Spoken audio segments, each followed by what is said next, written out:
Salut à tous et bienvenue dans cette petite vidéo qui va être aujourd'hui consacrée à un top 5 des pires films que j'ai vus en 2022, donc un flop 5 on va dire. Je vous propose de ne pas perdre trop de temps et de commencer immédiatement avec le numéro 5 que voici.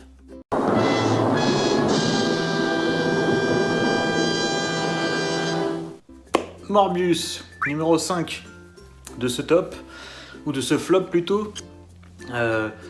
Pas grand chose à dire, c'était nul, histoire vue, revue et re-revue, 20 ans de retard pour le film, je vais pas vous refaire ma critique en direct, mais par contre l'éclairage est meilleur que celui que j'avais dans ma vidéo. Eh oui, on met un peu le budget les gars maintenant. Donc voilà, rien de particulier à dire, les effets spéciaux étaient pas terribles, l'histoire était inintéressante, le jeu d'acteur était plutôt sympa du côté de Leto, mais le reste, il n'y avait rien de foufou. Et voilà, rien de fascinant, rien d'intéressant, 20 ans de retard. Je pense qu'on peut passer au numéro 4.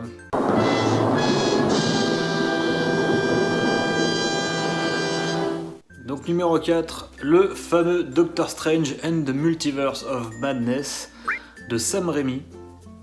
Alors, on pouvait en attendre un petit peu quand même de Sam Raimi. Malheureusement, on sent que le mec est pris à la gorge par Marvel. Vous verrez que c'est pas forcément le seul Marvel du top. Mais malgré 2-3 astuces de réal sympas, l'histoire était insupportable. Strange, je supporte pas ce personnage. Wong, encore moins. Elisabeth Olsen en méchante, je l'ai dit, mais ça passe pas du tout. C'est nul et c'est nul. Voilà ce qui fait qu'on est dans le top 4. On est à la 4ème place du top plutôt, excusez-moi. Mais non, ça raconte rien, c'est nul. Ça raconte les mêmes enjeux que le film d'avant. Le lâcher prise, donc aucun intérêt. Scarlet Witch, là, nul.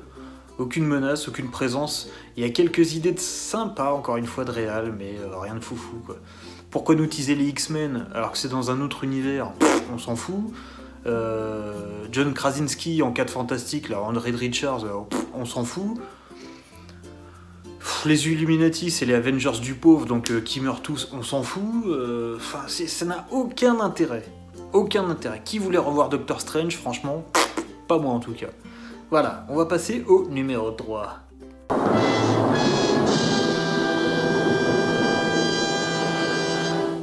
Et donc numéro 3, Jurassic World Dominion. Alors, entre le simili James Bond au milieu du film, les créquets mutants, je m'en suis parmi, la débilité du scénario, les personnages qui n'ont aucun sens. Chris Pratt, je l'aimais bien, mais il commence à me gonfler.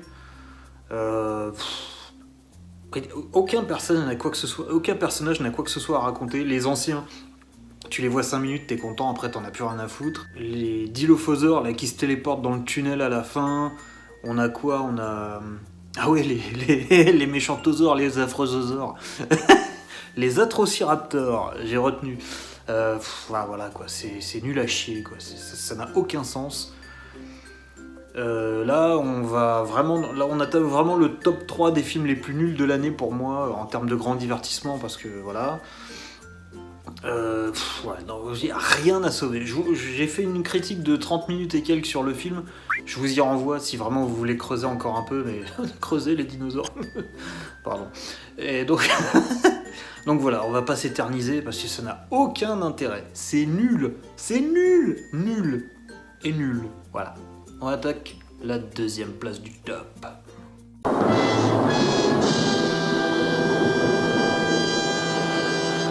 Et voilà. Encore un film de super-héros, vous me direz. The Batman. En plus, l'éclairage est plutôt bien à propos, j'ai envie de dire. Je pense qu'on peut résumer The Batman à cette image. Qui a vu Bruce Wayne ici? Je sais pas, j'ai pas vu Bruce Wayne. À part Robert Pattinson qui part en vacances à la plage. Mais sinon, non, nul. Il y a un effort au niveau de la réal, on va pas se le cacher. Mais c'est long, c'est chiant, c'est mou, c'est nul. Oh là là, encore une fois, j'ai fait une vidéo de 30 minutes où je passe mon temps à dire ce qui va pas. J'ai très bien résumé le film dans ma critique. C'est le Penguin de Colin Farrell.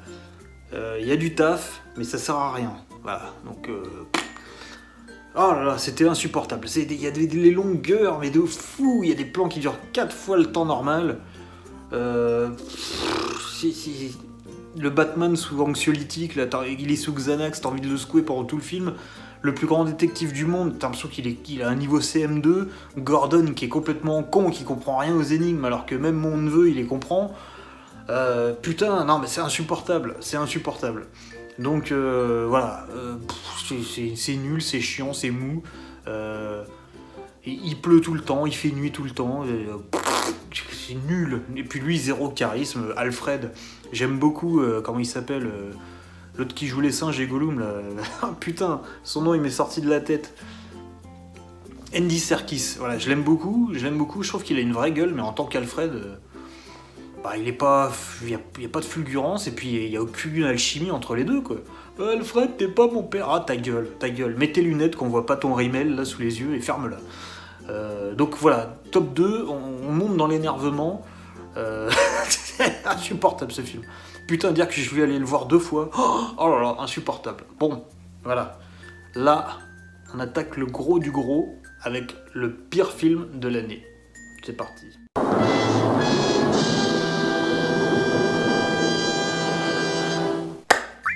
Est-ce que ça vous surprend? Est-ce que c'est pas la critique où je me suis le plus énervé cette année? C'est fort probable. Ouais, je me souviens de cette fin de critique qui était assez mémorable. Donc voilà, est-ce que j'ai besoin d'en dire plus? Le wokisme au forceps, l'intrigue nulle à chier, Thor qui est devenu un véritable débile, et putain, on a Chris Hemsworth qui a dit dans une interview que son personnage avait complètement pété les plombs et qu'il était temps qu'il redevienne un peu adulte. Et merde, enfin quoi. Enfin, je l'ai même posté sur l'Instagram de la chaîne, ça. Donc putain, ouais, si Thor 5 il y a...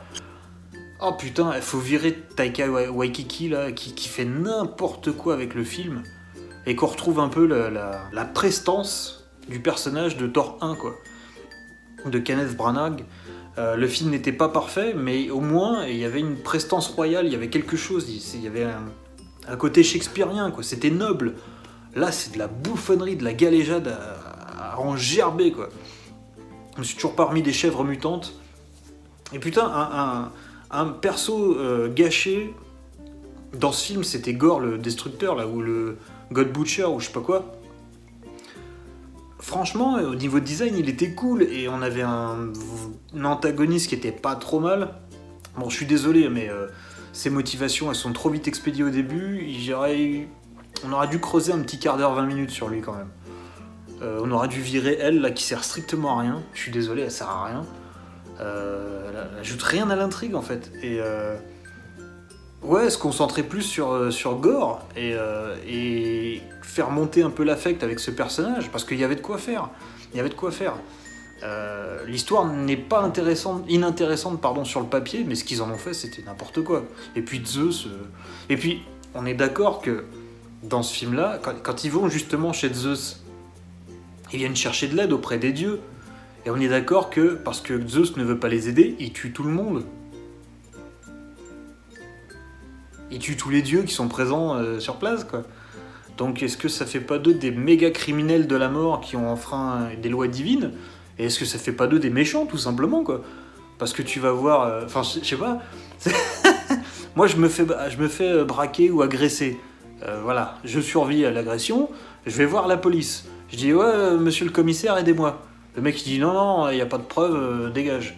Si je tue tout le commissariat, est-ce que je suis considéré comme un super-héros ou pas?